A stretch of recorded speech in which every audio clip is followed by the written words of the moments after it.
Amém? Estão achando aí? Enquanto você vai encontrando, nós estamos concluindo hoje uma série de pregações que começou um bom tempo atrás. E o nosso grande objetivo era aprender aquilo que Jesus ensinou sobre os princípios de uma vida cristã. Nós passamos por 3 capítulos meditando trecho a trecho, passagem a passagem, parte por parte, versículo por versículo. Vários pregadores trouxeram a mensagem e hoje estamos chegando à conclusão. O último trecho da mensagem. E nós vamos então entender que esse último trecho, Mateus 7, 21, vai nos convidar a como concluir esse ensino. Vamos lá? Diz assim, ó: nem todo o que me diz Senhor, Senhor, entrará no reino dos céus, mas aquele que faz a vontade do meu Pai, que está nos céus. Muitos naquele dia vão de me dizer, Senhor, Senhor, nós não profetizamos em seu nome? Em seu nome não expulsamos demônios? E em seu nome não fizemos muitos milagres? E então eu lhes direi claramente, eu nunca conheci vocês. Afastem-se de mim, vocês que praticam o mal. Todo aquele, pois, que ouve estas minhas palavras e as pratica, será comparado a um homem prudente que construiu a sua casa sobre a rocha. Caiu chuva, transbordaram os rios, sopraram os ventos e bateram com força contra aquela casa. E ela não desabou, porque tinha sido construída sobre a rocha. E todo aquele que ouve as minhas palavras e não as pratica, será comparado a um homem insensato, que construiu a sua casa sobre a areia. Caiu a chuva, transbordaram os rios, sopraram os ventos, e bateram com força contra aquela casa, e ela desabou, sendo grande a sua ruína. Vamos voltar no versículo 21? Queridos, eu quero apresentar uma palavra que tem sido muitas vezes negligenciada.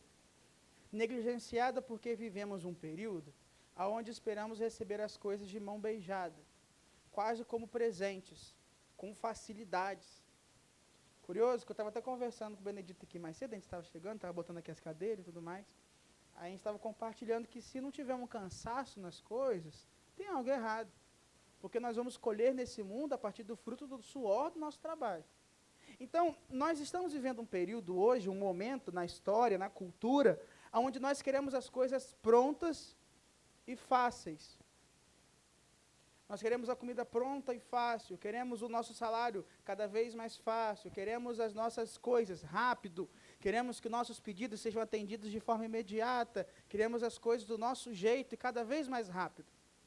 Ou seja, pedir para alguém buscar algo que demore por mais tempo é cada vez mais árduo. Nós desistimos rápido. Nós vivemos muitas vezes momentos de euforia. Nós hoje não ouvimos muita gente falando sobre felicidade. Ouvimos falando de alegria. Os jovens muitas vezes buscam a alegria de uma festa, a alegria de um dia. Os casais buscam a alegria de um jantar bom. Pessoas se contentam com um dia que viu alguém que gostou.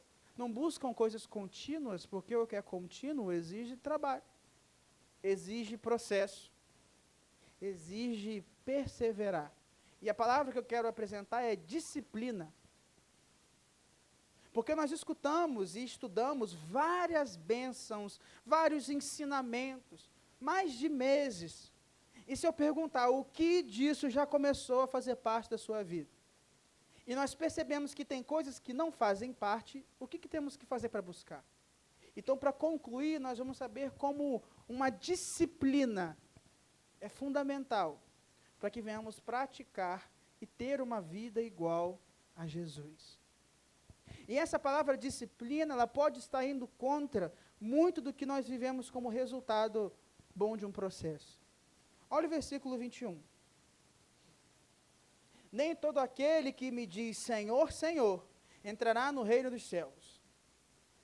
Eu cito esse versículo muito quando eu comento sobre vida, salvação, sobre aqueles que estarão com o Senhor, e poder parar hoje para meditar nesse texto é muito rico.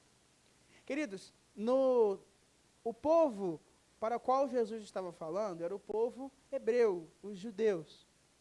E os judeus tinham alguns costumes na sua fala, como a gente tem. Uma das coisas que o judeu tinha costume para poder dar ênfase é repetir. Exemplo, nós temos o templo ou o tabernáculo e ele é santo. Mas existe um lugar que ele é ainda mais santo. É o santo dos santos. Os anjos, quando cantam na presença do Senhor, eles não cantam santo ao Senhor. Porque eles falam santo, santo, santo. 2 vezes é intensidade, 3 vezes declara perfeição, completude.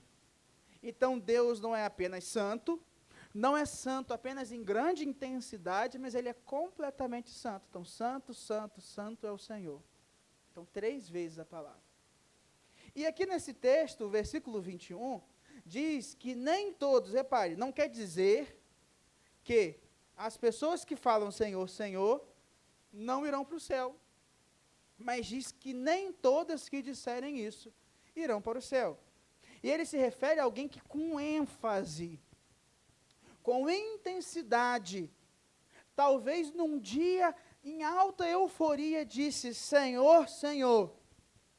Talvez você possa lembrar, ao ver esse texto, a imagem de um dia que você veio à frente e aceitou Jesus, ou a imagem de alguém que você achava impossível que a graça pudesse alcançar, e você testemunhou Jesus agir, e ele foi à frente e falou, Senhor, Senhor, eu entrego a minha vida, eu entrego os meus caminhos. Mas existem pessoas que você viu terem essa atitude, e que hoje não estão caminhando com o Senhor. Por quê? Porque Jesus revela que não é apenas um dia, não é apenas um Senhor, Senhor. Queridos, nós temos que abrir a nossa mente para aquilo que Jesus nos ensina sobre o que é salvação. Nós estamos acostumados, preste bem atenção nisso porque é muito importante. Estamos acostumados a desassociar o primeiro passo de toda a caminhada com Deus. Ou seja, o que torna alguém salvo? É um dia que ele batizou, é o dia que ele aceitou. Não falamos, é o processo da vida dele. Mas, por que pessoas abandonam? Porque pode ser que no dia que ela disse Senhor, Senhor, não estava por completo, entregue ao que é Deus. Mas Jesus fala que aquilo que é o filtro, aquilo que vai nos mostrar se nós estamos indo no caminho correto, o caminho do reino dos céus, é o final do versículo 21. É quem faz o quê? A vontade do meu Pai. O que é fazer a vontade do meu Pai? Simples, é pegar do capítulo 5 até o capítulo 7, ler todo dia e executar isso. Ser pacificador, humilde, manso, alegre, bom, pobre de espírito, sal da terra, luz do mundo. Não preocupar-se com as coisas da terra de forma maior do que com as coisas do céu. Buscar a justiça do Senhor em primeiro lugar. Não desejar o mal do seu irmão, não agredir. Orar, jejuar com o propósito correto, não julgar, prevalecer, entender e não ser guiado por falsas profecias, tudo isso Jesus ensinou. E essa é a vontade do Pai. No final das contas, Jesus disse que vai entrar no reino de Deus quem cumprir a vontade do Pai. Se eu fizesse essa pergunta, é fácil cumprir a vontade do Pai? Nós diríamos, nem sempre. Pastor, esse texto de Mateus 5 a 7, ele me deu burdoadas em cada passagem. Se você falasse, qual foi o texto mais difícil? Você ia falar, nossa, esse texto aqui, a parte sobre não julgar, essa fala muito comigo, não julgar, nossa, que burdoada. Aí você fala, não, pastor, comigo foi aquele texto sobre oração, comigo foi sobre perdoar, comigo foi sobre as bem-aventuranças, sobre ser sal. Nós somos colocados dia após dia ao desafio de cumprir a vontade de Deus. E o que vai nos manter? Esse é o problema. como nós somos ensinados a fazer as coisas que nos agradam, aquilo que nos desagrada eu abandono. Como assim? Ninguém gosta de dieta, ninguém gosta de jejum, ninguém gosta de abrir mão, ninguém gosta de academia, ninguém gosta de trabalhar, ninguém gosta de nada que gere dor. Nada que tire você daquilo que você entende como felicidade. Ninguém gosta do processo para alcançar um objetivo, mas gostamos do objetivo. Se eu perguntar aqui, quem quer chegar no reino dos céus? Você ia falar, eu falo, levanta 2 braços. Você ia arranjar 3 para levantar, porque você quer muito. Agora, quem quer o processo? Opa. E qual é a chave para viver o processo? Disciplina. Disciplina é a arte de permanecer quando algo em você está dizendo para sair. É a arte de continuar quando algo em você grita de forma muito forte, abandona. E sabe qual é o problema, queridos? É que um dos grandes adversários da disciplina é a nossa própria percepção de achar que cristão está nas maravilhas e bênçãos que eu posso fazer, e não num caráter igual de Jesus. Olha o versículo 22. Preste atenção. Jesus disse, muitos naquele dia vão me dizer, Senhor, Senhor. E aí ele vai citar 3 coisas, que se eu dissesse aqui no microfone que eu já fiz, o nosso coração naturalmente falaria assim, rapaz, ele é de Deus. Pensa, vamos dizer que subiu uma pessoa aqui para dar um testemunho. Ó. Meu testemunho é, queridos, eu profetizei algo da boca de Deus e aconteceu. Rapaz, esse homem é de Deus, ele profetizou e aconteceu. Ou então, queridos, houve a manifestação de um demônio, e eu orei, eu impus as mãos e ele foi expulso. Olha, esse cara é de Deus, ele expulsou um demônio, ele profetiza, ele expulsa demônio. Olha, eu orei e houve um milagre, uma pessoa que não via enxergou. Olha, o currículo desse cara é bom. Ele expulsa demônios, ele faz milagres, ele cura, profetiza. Certamente, quando eu chegar nos céus, vai ter uma cadeira para esse cara. Esse camarada é muito bom. As atitudes dele são muito boas. E aí Jesus diz, versículo 23, eu falarei claramente, eu nunca conheci vocês. Então é possível, queridos, que haja pessoas que profetizem, que haja pessoas que expulsam demônios, que haja pessoas que fazem milagres e não são conhecidas por Deus. E esse termo não conheci, não é que Deus não sabe quem nós somos. Vamos pensar aqui. Deus sabe de todas as coisas. Deus sonda os nossos corações. Deus conhece 7 bilhões e meio de pessoas na Terra. Ele conhece um por um, todos os dias. Mas o conhece aqui é de intimidade. Sabe qual é o conhece daqui? É bem interessante. A gente fala uma coisa assim, ó. Vocês conhecem o Barack Obama? Sim ou não? Não, fala mais alto aí, vocês têm voz. Na segunda vez todo mundo responde. Quer ver? Vocês conhecem o Barack Obama? Sim ou não? Mas qual foi o dia que você almoçou com ele, trocou com ele, jogou golfe, conversou, sentou na mesma mesa? Qual foi o dia que você falou com o Barack Obama? Nenhum. Mas a gente conhece, não conhece? É aquele, não conheço não, mas sei quem é. A gente usa conhecer para ter informações sobre alguém. Então, quando eu leio esse texto, me parece que Jesus está falando, Jesus não sabe, ele não sabe de todas as coisas, mas é que para o entendimento do texto, conhecer eu nunca estive em relacionamento com ele. Então, não é esse conhecer nós que a gente conhece Barack Obama, que viu uma foto, mas é o conhecer de intimidade. E aí eu posso dizer para menos pessoas que eu conheço. Eu não posso falar para 7 bilhões e meio de pessoas que eu as conheço, que eu conheço o coração delas, eu conheço a vida delas. São essas pessoas que Jesus abrirá as portas do reino dele, as pessoas que ele conhece, que tem relacionamento, que tem intimidade, vida de oração, vida devocional, vida de busca, vida de saber quem Deus é. Essas pessoas vão estar com Jesus. Mas não é uma qualificação dessas pessoas operar milagres, não é uma qualificação expulsar demônios, não é uma qualificação profetizar. A qualificação aqui é que elas cumprem a vontade de Deus. Pastor, os filhos, os discípulos fazem milagres, profetizam e expulsam demônios? Sim, queridos. Mas não é isso que nos identifica como discípulos de Jesus. É cumprir a vontade de Deus. Então, no final das contas, o que muitas vezes nos impede de sermos cristãos iguais a Jesus, é que nós queremos o que as mãos de Jesus foram capazes de fazer, e não o que o caráter de Jesus é. Então, nós olhamos um bom pregador, é aquele que prega, e uma multidão aceita Jesus. Não é o que fala as verdades que transforma o coração. O bom ministério de louvor é o que entrega um momento musical que mais pessoas choram. Não é aquela música que te leva a falar sobre Jesus e adoração. O bom profeta não é o que tem vida com Deus, é o que fala algo que está em conformidade com o nosso coração. E aí eu começo a ter uma vida de busca, como se ser discípulo de Jesus fosse ter capacidade especial para executar maravilhas. Quando o primeiro passo é a capacidade especial de cumprir a vontade de Deus na terra.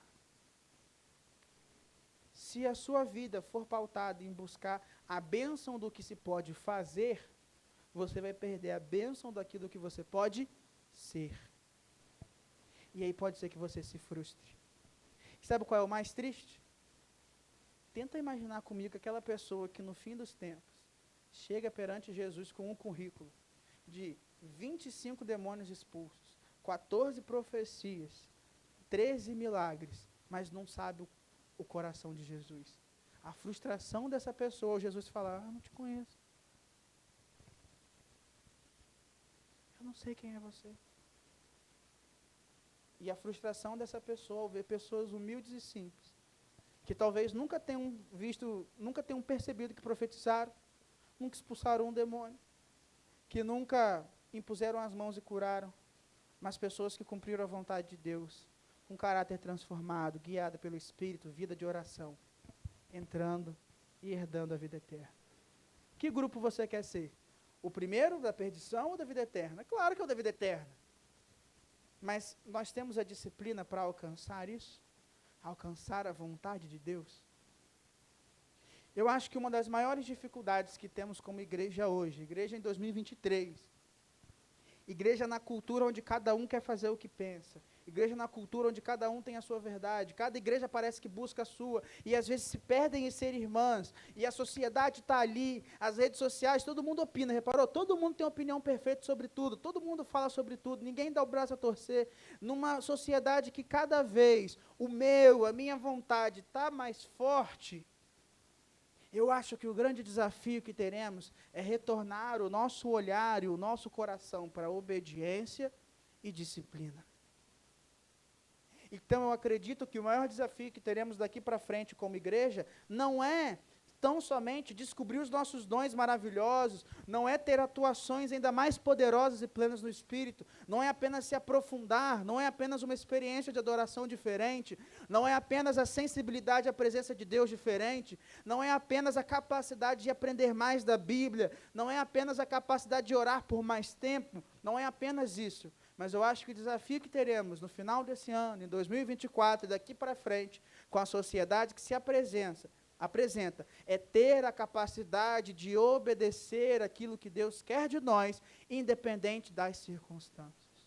Então eu acredito, queridos, que nós seremos levados a ser uma igreja que vai mudar a sociedade, não somente indo para praças e entregando profecias, mas indo nas casas e amando, perdoando, sendo cordial, graça, limpando ruas, não xingando pessoas no trânsito, sendo pais melhores, mães melhores, irmãos melhores. Eu acredito que o que vai transformar a sociedade não é apenas um grande mover espiritual que se dá numa fala, mas num coração que por trás é obediente a Deus.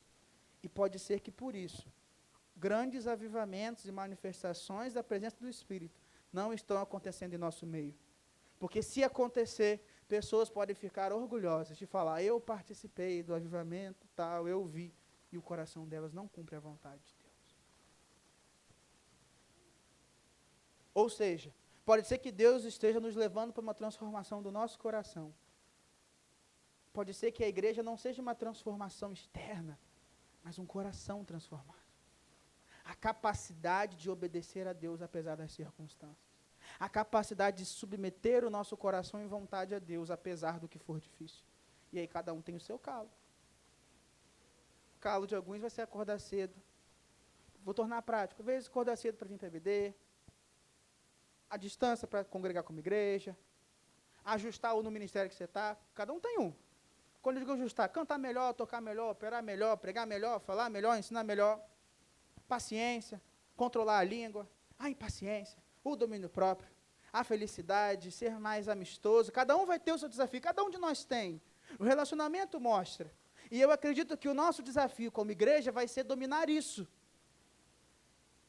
Então, o meu desafio como igreja do Senhor vai ser dominar a minha impaciência, as minhas falhas de caráter, aquilo que eu não sou igual a Jesus.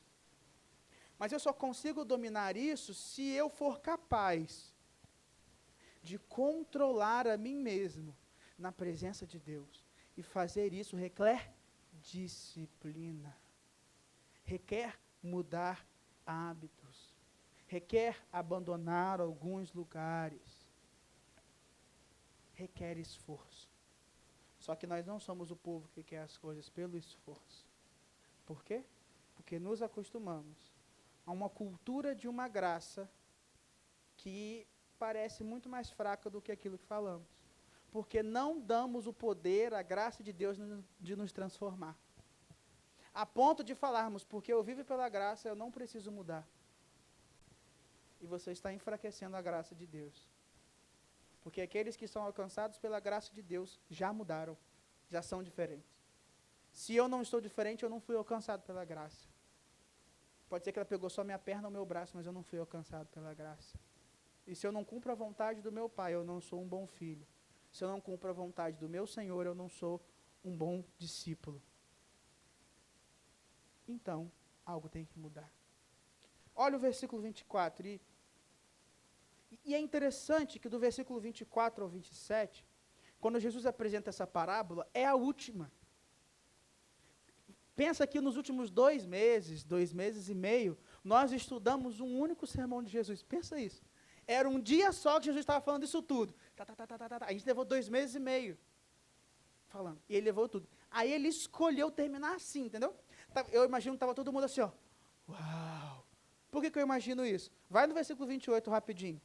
Quando Jesus acabou de proferir essas palavras, as multidões estavam o quê? Fala, pode falar. Maravilhado, sua versão está isso também ou tem outra palavra? Se admirou, tem outra palavra? Maravilhados. Eu acho que o pessoal estava, uau! Eu acho que o pessoal levantou e bateu palma assim, ó. Rapaz, esse... Estavam maravilhados com a sua doutrina. Jesus é muito bom, querido. Porque para um pastor pregar e a igreja se maravilhar com a doutrina é porque a palavra é forte. Com a doutrina, com o ensino que transforma. E diz, porque ele as ensinava com quem tem autoridade, e não como os escribas. Ou seja, havia uma classe de pessoas que ensinavam sem autoridade. E de onde que vem a autoridade de Jesus, ensinando a beleza das palavras? É na vida de Jesus. Ou seja, se um escriba falasse tudo o que Jesus falou, seria vazio de ensino que admira, porque faltaria autoridade, e a autoridade vem do Senhor de quem o obedece. Então, a falta de obediência e disciplina traz palavras sem autoridade. E a gente quer pregar por 15 anos para alguém se converter, sem autoridade, porque não temos uma vida de obediência. E aí, sem querer, as nossas palavras são como máscaras. A hipocrisia. Para elas, juízo. Para mim, libertinagem. Para elas, condenação ao pecado. Para mim, falta de obediência sincera. E aí a gente tem que fugir disso. Então o povo estava maravilhado. E Jesus terminou essa palavra maravilhosa com o que está no versículo 24. Uma história simples de 2 famílias que construíram uma casa. Repara comigo. Diz sim ou não. Tem uma casa na rocha e uma casa na areia. Sim ou não? Na casa da rocha, caiu chuva, sim ou não? E na da areia? Também? Sim. Na casa que estava na rocha, transbordou o rio, sim ou não? Vamos de novo, precisa acompanhar. Transbordou o rio, sim ou não? E no da areia? Sim. Na casa da rocha, bateu o vento, sim ou não? E no da areia? Aconteceu tudo igual na casa da rocha e na casa da areia, sim ou não? Então, ele aparentemente estava no mesmo lugar. Se transbordou um rio, bateu o vento, choveu e bateram nela, dá a entender que é o mesmo rio, o mesmo vento, a mesma chuva, a mesma pancada. Se tudo acontece igual, eu vou pensar duas casas no mesmo lugar. Mas se duas casas estão no mesmo lugar, por que uma está na rocha e outra está na areia? Eu não sou um grande perito de construção, não, tá? Mas se tinha um rio, eu estou às margens de um rio. Pensa aí. Tem terra, tem areia. Uma pessoa construiu a casa do jeito que estava, e a outra? Cavou até encontrar rocha. Aí na rocha, alicerçou a casa. A diferença não era o terreno, a diferença nem era ter ou não rocha. A diferença foi a dedicação que um teve para encontrar a rocha para construir, e o outro construiu de qualquer jeito. E aí Jesus compara isso ao sábio e ao insensato. Quem é o sábio? É quem ouve a palavra e pratica. E o insensato? Também ouve, mas não pratica. O que vai te tornar sábio ou insensato depois de 3 meses de uma série de estudos? A prática ou não prática. Não sei o que estou falando, é Jesus. O que vai me tornar um pastor, uma pessoa sábia? É se eu ouvir isso tudo e praticar. E se eu não praticar? Desculpa a palavra. Eu sou um estúpido, um insensato. Um sem noção. O que vai me levar a praticar? Eu gostar? Nem tudo vai ser favorável e fácil. Perdoar, fazer a diferença, não julgar, pacificador, nem tudo é fácil aqui. Ser manso, humilde. Não é fácil, queridos. Mas, com Cristo, se eu tiver disciplina, eu alcanço. E o que é disciplina? É cavar areia até encontrar pedra. E se eu não achar pedra? Continua a cavar. Continua a buscar. Continua a melhorar. Se tem 10 anos de vida cristã, legal. Viva mais 50. Participe de Deus e da presença dEle por mais 50, até que Jesus volte. Nós não podemos parar. Nós não podemos simplesmente, acabou. Eu não posso. Disciplina. E geralmente quando se fala de disciplina, se fala de processo. Processo significa que eu estou melhorando, eu estou progredindo. Tem pessoas que não estão olhando no futuro, estão se contentando em fazer casa na areia. Estão construindo ministérios na areia, estão construindo família na areia, estão construindo trabalho na areia, vidas na areia. Vem a chuva. No mundo tereis aflições, Jesus disse, mas tende bom ânimo, eu venci o mundo. O mundo jaz do maligno, a sociedade, a cultura, é visível a corrupção. Não vos conformeis com este mundo. O inimigo está ao seu redor, bramando como leão, procurando quem possa tragar. O inimigo está aí, o mal está aí, a corrupção está aí. A tentação está aí. Se eu ceder, eu caio. Se eu desligo, eu caio. Se eu paro, eu caio. Queridos, nós não podemos parar. Nós estamos acostumados a criticar quem retrocede. Ou seja, eu estou acostumado a criticar a pessoa que sai. Mas Jesus diz que quem põe mão no arado não pode nem olhar para trás. Não é só quem sai, é quem olha para trás, é quem vive do passado, é quem... Querido, disciplina envolve a capacidade de negar a si mesmo. E Jesus disse, aquele que quer vir após mim, negue a si mesmo, tome a sua cruz e siga. Aquele que obedecer a minhas palavras, esse é o que me ama. Aquele que perseverar até o fim, esse receberá a coroa da vida. Sede firmes, constantes, sempre abundantes. O tempo todo a palavra de Deus nos aponta por um caminho, porque Jesus é o caminho. Caminho não é de um passo nem de dois, é o direto. Ninguém vai ao Pai senão através do caminho que é Jesus, é um processo. O cristianismo era conhecido, antes de ser chamado de cristianismo, como o caminho. No Novo Testamento, em Atos, primeiro chama assim, e aqueles eram adeptos do caminho.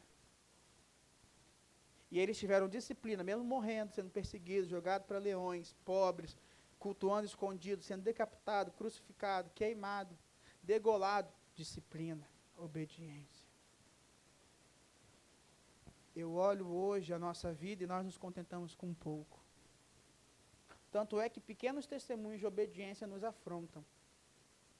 A gente fica, opa. A gente escuta assim, ó, tem uma pessoa que ora 2 horas por dia. A gente fica como? Super crente. Oh, caramba, o cara leu a Bíblia toda 3 vezes no ano. Super crente. Super crente, queridos. Faz a conta comigo rápido, por favor. A conta é, se eu ler 3 capítulos por dia, eu leio a Bíblia em 1 ano. Quer dizer que se eu vier a ler 9 capítulos, eu leio a Bíblia 3 vezes no ano. Vamos ser sinceros. Ler 9 capítulos da Bíblia não demanda mais de 1 hora.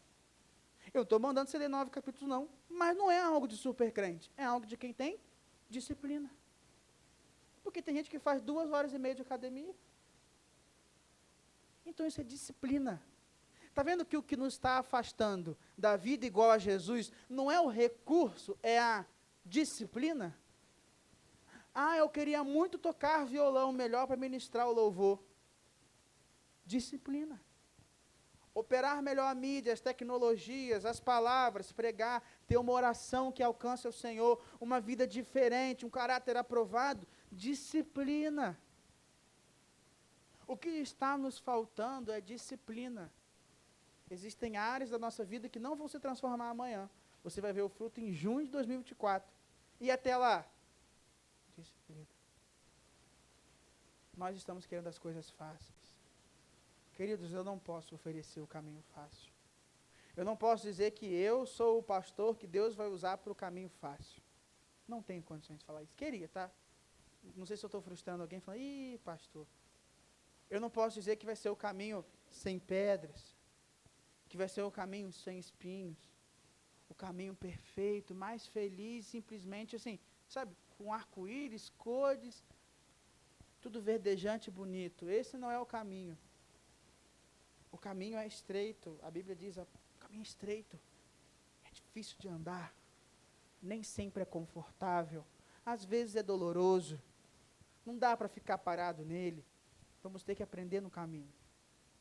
Mas eu posso dizer que esse caminho estreito, árduo, difícil, que exige que eu tenha que cavar na areia, que eu tenha que cavar dentro de mim, até encontrar a rocha e abrir mão de muitas coisas que eu tenho como verdade hoje, é o único caminho daqueles que cumprem a vontade de Deus.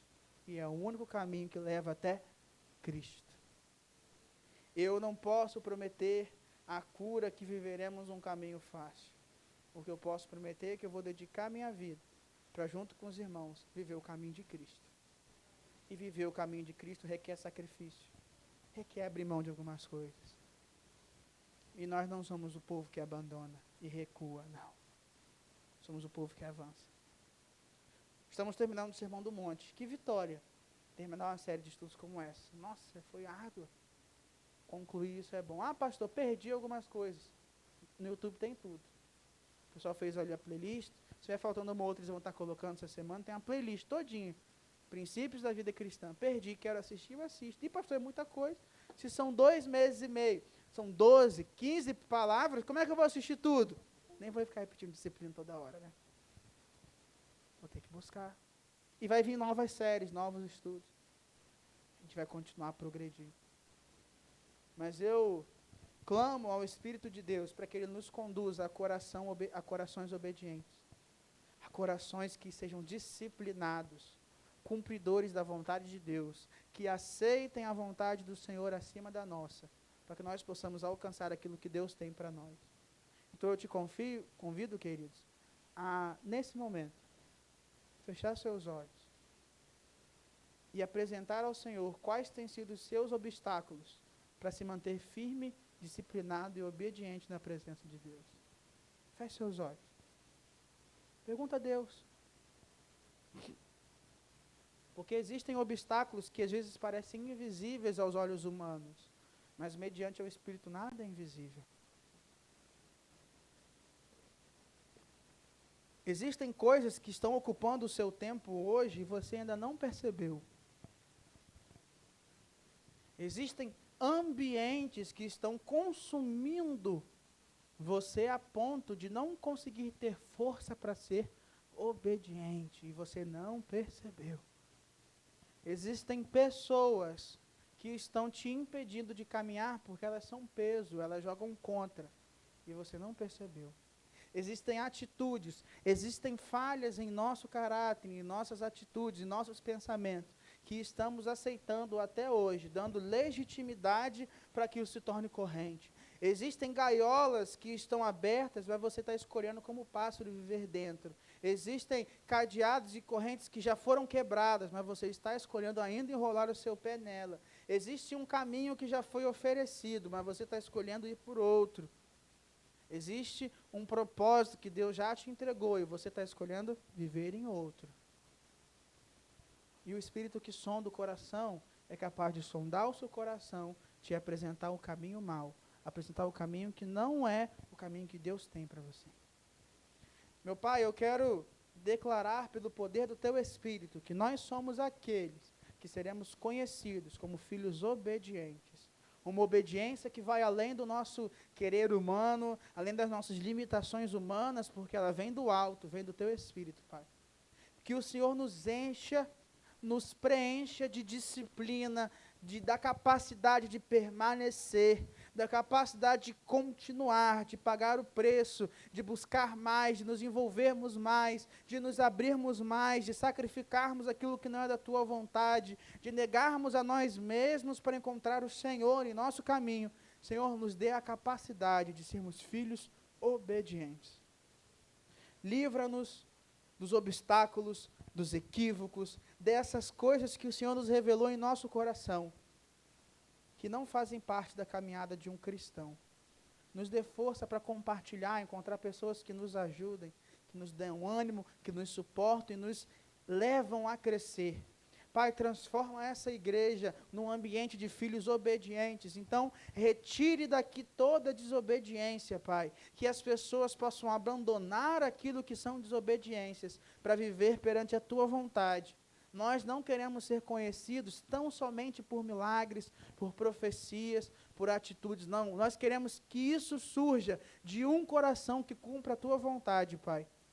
Que o sinal que o Senhor encontra entre nós é um coração que ama, é uma vida de um adorador, é uma vida transformada pela Sua graça e filhos obedientes, Pai. Eu não sei qual será o cenário que o Senhor nos conduzirá no futuro, mas que nenhuma circunstância nos afaste daquilo que o Senhor tem para nós. Muito obrigado por concluirmos essa série de estudos. Que o Senhor nos conduza na próxima, e na próxima, e na próxima, para que venhamos a aprender e ser transformados pela pregação da Tua palavra. Muito obrigado por tudo. Em nome de Jesus. Amém.